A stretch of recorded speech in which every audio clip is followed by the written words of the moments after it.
What's your favorite part of your current job right now, and why? I'll go first with that one.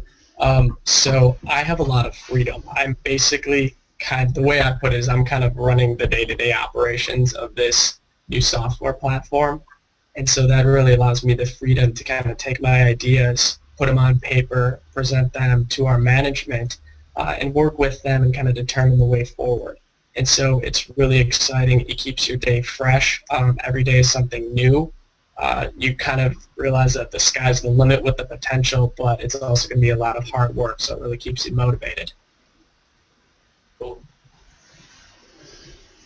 Noah or Maitri, is there a favorite part of your day, or is it awful from the beginning to the end? It's so awful. Yeah, no, I'm just kidding. What is my favorite? Well, okay, so I actually worked in a different company before I joined Navigant.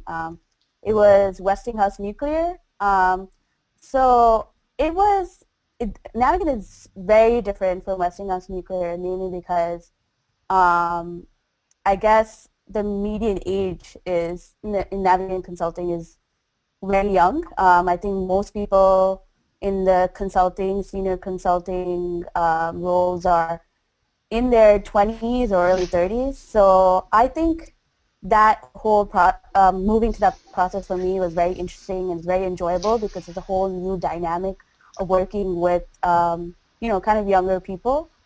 And on top of which, I wasn't, since we are contracted to DOE, I thought it would be very serious and very stringent. But Navigant is very open and very free. So even though we have certain,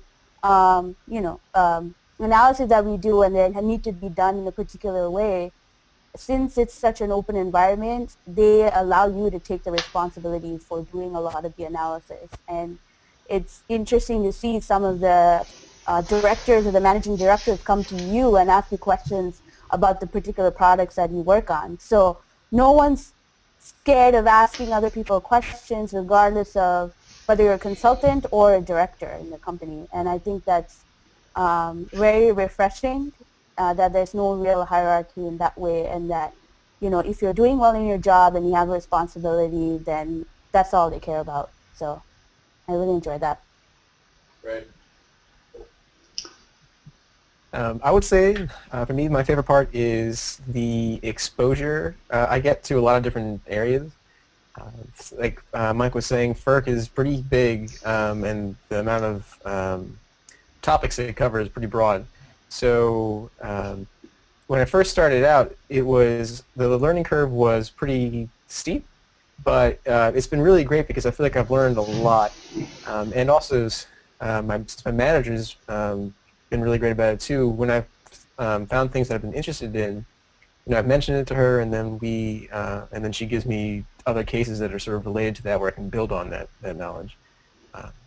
So I feel like it's FERC,